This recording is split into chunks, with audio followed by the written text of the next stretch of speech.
Good morning, everyone. CBC News is reporting Nova Scotia Premier MP take aim at billboards telling Canadians to say no to mass immigration. And I welcome everyone to Nova Scotia, but I don't welcome this negative, divisive tone, tweets Stephen McNeil. And I think the divisive allegation is funny, coming and because Trudeau is so divisive in his rhetoric, so divisive, and this rhetoric is not divisive. So here's the billboard. If you're watching, it's got a big picture of Max on the left, and on the right it says "Say no to mass immigration," no in all caps, and it's got contact information on the bottom. You can't see that, but it does, and it's got People's Party of Canada branding, but it is not a People's Party of Canada ad. So this is a third party putting this ad out. But here we go. I'll let the CBC News article tell you all about it. A political billboard along a busy Halifax highway warning Canadians to say no to mass immigration is being condemned by Premier Stephen McNeil and MP Andy Fillmore. The billboard, which appeared this week in cities including Vancouver, Calgary, Halifax, Toronto, and Regina, bears Maxime Bernier's face and the logo of his People's Party of Canada, along with the word vote.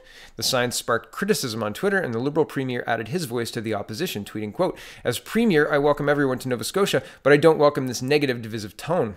Our population is at an all-time high. Unemployment is at a record low, and our economy is growing in large part thanks to immigration. That's fact, not opinion."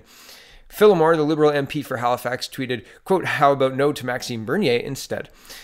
There's no place in Nova Scotia for the PPC's politics of fear and division. Our province is a welcoming place, one where newcomers become our neighbors. We also understand that immigration is key to addressing our demographic challenges." I'm just going to pause here for a second, and I think that it's really interesting to point out the full-throated attacks against the PPC. And these guys obviously don't know that it's not the PPC that ran this campaign, but they used the opportunity to attack first. That's the first thing they did. How about no to Maxime Bernier? We don't need these politics of fear and division, et cetera, et cetera, et cetera. And, well, I mean, they're making political hay out of this, which you can't blame them necessarily, but it's interesting to note that that was their first response, right? Not to say, well, there's a lot of people who are concerned about what's happening in London and Paris.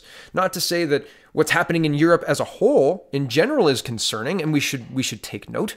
None of that. They're absolutely condemning this. And mass immigration that's not a positive tone. Like, that's not a positive term, right? Like, we're not talking about gold standard controlled Canadian immigration from the early 90s, right? Which is what was sold to people, right? Everybody said, Canada's got the gold standard. We had a test, et cetera, et cetera, et cetera. People got points with if you spoke one of the two official languages.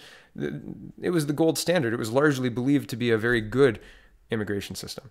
And now we have open borders and people vilifying you for talking about reducing the numbers, regardless of the fact that we're barreling into an automation society, regardless of the fact that the numbers don't bear out this 10-year out employment hole vacuum, right? This missing people, this need for all these people, while at the same time prepare for automation and mass unemployment. It doesn't make sense. You can't sell both, but they are. Okay, back to the article. I'm diatribing too much. People's Party says Billboard not theirs. However, Bernier's party tells CBC News that they were not involved with the sign. Quote, "The billboards are not the product of the People's Party of Canada," the party said in a statement.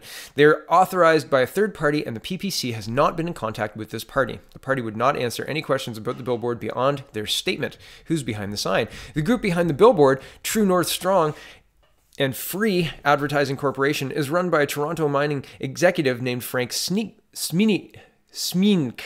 Sorry, Frank, if I've got that wrong. The group is registered as a third party with Elections Canada. According to documents filed with Elections Canada, Smink's group spent $59,890 to run billboards in Canadian cities between August 19th and September 16th. Some Halifax residents use social media to call on the company that operates the Billboard network, Pattison Outdoors, to take down the signs. However, Randy Otto, the president of Pattison Outdoors, told CBC News the billboard meets their standards. The company's rule is that the advocate needs to be clearly defined, and the group that paid for the billboards is clearly identified at the bottom of the ad, including their contact information. Otto told CBC News he had no comment about the content of the sign. So this group, and I noted that maybe these guys didn't know that this ad was not paid for by the People's Party, but they should have known, because it's listed right on the ad, as I said at the beginning, right? So regardless, they saw that. They may not have known because, I mean, really, it's small. You can't see it. But they may not have known, and they went for the attack. And I just think that's interesting to note. There's a post-millennial article as well on the same thing, and they highlight a little bit of different spin. So I'm going to read this too. And well, here's a closer look at the billboard. So had these gentlemen seen the billboard close up, you'd be able to read, and there's a phone number, right? So it's not like it's difficult to miss, and it doesn't say People's Party or anything like that. It says authorized by True North, Strong and Free. So interesting to note. Okay, True North, it says their headline is "Say No to Mass Immigration. PPC denies knowledge of third-party pro-Maxime Bernier billboards across Canada." The People's Party of Canada has told the Post-Millennial they had no knowledge of several pro-Bernier billboards spotted across Canada. The advertisements have been so far spotted in Toronto, Saskatoon, Regina, Halifax, and Vancouver. And scroll down. The billboards, which include the party logo and Maxime Bernier's image, also display the message "Say No to Mass Immigration" in bold letters. According to disclosure at the bottom of the billboards, they are the work of True North, Strong and Free Advertising Corporation.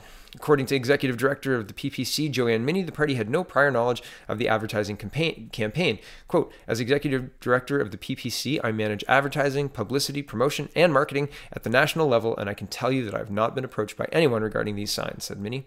And scroll down a little bit. According to Elections Canada, the advertisement falls under partisan or election advertising, which promotes or opposes a political actor, including a party or candidate. Elections laws require that anybody participating in partisan or election advertising over the sum of $500 register as an official third party with the government body. According to Elections Canada, media relations spokesperson Natasha Gauthier It is legal to use party logos and photos in third-party advertisements with authorization. Quote, "There is no prohibition against the third party using authorized photos and logos of candidates or parties," said Gauthier.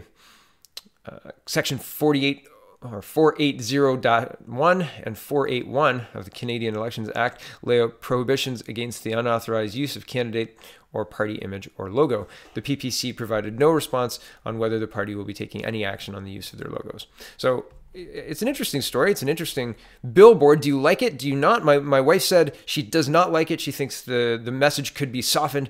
I immediately thought it was okay. The mass immigration to me is a negative connotation, right? Like, as I said at the beginning of the video, we used to be known worldwide as having a gold standard immigration program. And now that's not so true.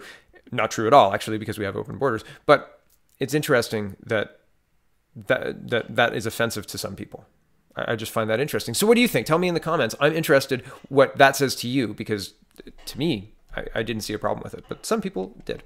Here's the last story for the first video this morning. CTV News is reporting Canada suspends deportation of former child refugee after UN request. The UN request part is the concerning part for me. Canadian officials will not be deporting a former Somali child refugee living in Edmonton following a request from the United Nations.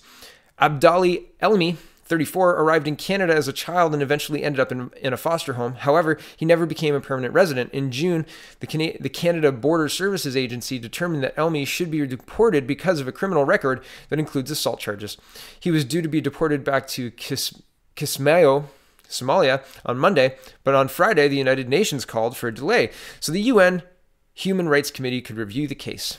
By the mid-afternoon, the CBSA sent an email to Elmi's lawyer, Idwa Ahozi, informing him that his client's deportation on Monday had been canceled. He feels relieved, Ahozi told the ctvnews.ca by phone last Friday.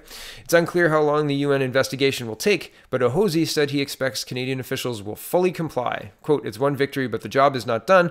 We know it's an interim measure," he said.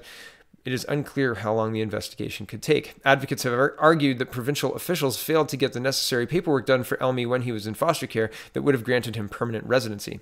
Elmi's case bears a strong similarity to Abdul Abdi, another former child refugee who ended up in child welfare system and never received permanent residency. A federal court judge in Halifax eventually set aside a decision to refer Abdi to deportation despite several criminal convictions. His deportation was eventually stayed. That means he was not deported. So thank you for watching. Check out the People's Party of Canada.ca and have a wonderful, wonderful day.